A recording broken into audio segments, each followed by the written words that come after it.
All right, let's dive into something truly profound, a concept that's often heard, but maybe not fully understood. We're talking about Wakan Tanka. This is so much more than just a phrase. It's a window into a sacred mystery that weaves all of life together. So let's start to explore what that really means. So, right off the bat, here's the big question. Is Wakan Tanka just another word for God?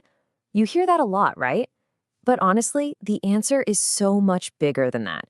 Simply translating it as God kind of misses the whole beautiful, complex point at the very heart of Lakota spirituality.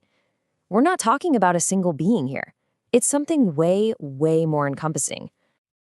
So our first step really is to move beyond those simple, easy translations like the Great Spirit. We're about to dive into a worldview that, for many of us, really challenges our common ideas about what divine even means. And this is where the perspective really flips. We are not talking about a personified figure up in the sky. Not at all. Instead, Wakan Tanka is understood as the divine energy that is the universe. It's both the source of everything, and it's the power, the current that animates all of existence. To really wrap our heads around this, let's break down the name itself. The words, you'll see, hold the key to a much deeper, much more authentic understanding of this incredible concept. Okay, so the first part is Wakan. Now, this means sacred, yes, but it's more than that. It points to a mystery, something that's fundamentally beyond our ability to completely grasp with our minds, you know? It's a sacredness you feel in your bones, not something you just define in a textbook. And the second part, Tanka. Well, this one's a bit more straightforward. It means great, large, powerful. It really speaks to the immense scale, the absolutely all-encompassing nature of this sacred energy. So you put them together, Wakan and Tanka, and you get something so much richer than just Great Spirit. You get the great sacred mystery. Just saying it, the name itself invites a sense of humility, a sense of wonder. It's an acknowledgement that there are forces at play that we can feel and experience, but never ever fully capture with words. And that, right there, gets to the absolute heart of it. This isn't just a belief system, it's an experienced reality. True understanding isn't something you find in a book. It's found in feeling the wind on your skin, in watching a river flow, in recognizing that spark, that life force in everything around you. This way of thinking leads us to one of the most beautiful core ideas in this worldview, the idea that everything, and I mean everything, is profoundly interconnected. It's a world of relations. Think about the forces of nature for a second. Let's start with the wind. You can't see it, can you? But you absolutely feel its presence, its power. It's a perfect way to think about this unseen sacred force. Or how about fire? It has the power to create warmth and give light, but it can also be incredibly destructive. It's another, totally distinct, powerful expression of the world's energy. And of course, there's the earth itself, the ground beneath our feet that supports us, nourishes all of us. Each of these forces, the wind, the fire, the earth, they all seem separate, right? But what if they're not? Because this perspective leads to an incredible conclusion. If all of these natural forces are just different expressions of one single unified spirit, then it means that nothing is truly separate. It means everything is related.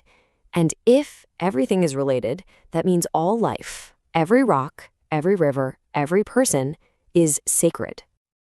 This entire worldview is just captured so perfectly in the Lakota phrase, "Matakie o yasin."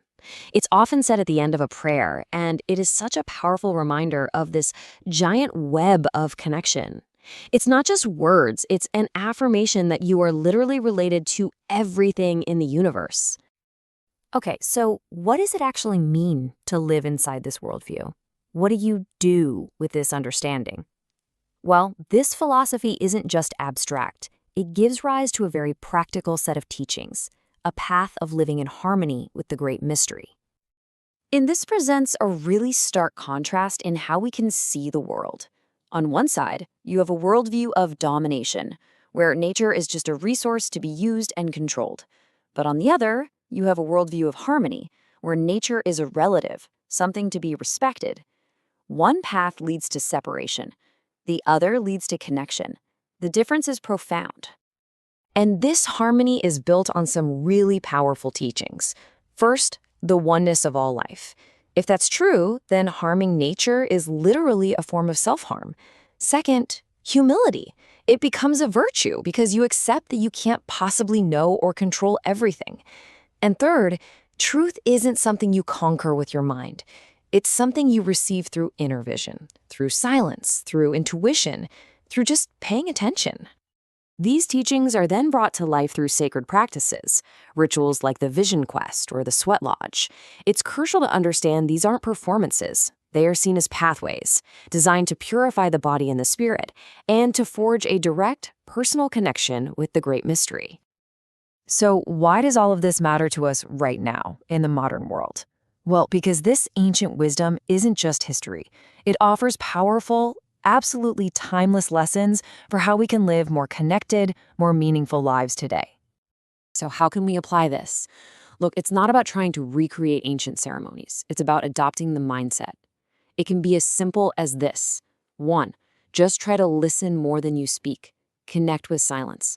2, connect with nature every single day, even if it's just for 5 minutes, and remember that you are a part of it. And 3, try to treat the world around you as family. Live with respect and with gratitude. The most important thing to remember is that Wakan Tanka isn't some historical concept locked away in a book. It's understood as a living, breathing reality. The great mystery isn't something lost to the past. It is present, right now, flowing through the wind, the forests, and yes, inside every single breath you take. And that really just leaves us with a final question to think about. If we truly, deeply lived as if everything and everyone was our relative, what would change? How might we act differently today? How would we treat the planet, our communities, and even ourselves? It's definitely something to think about.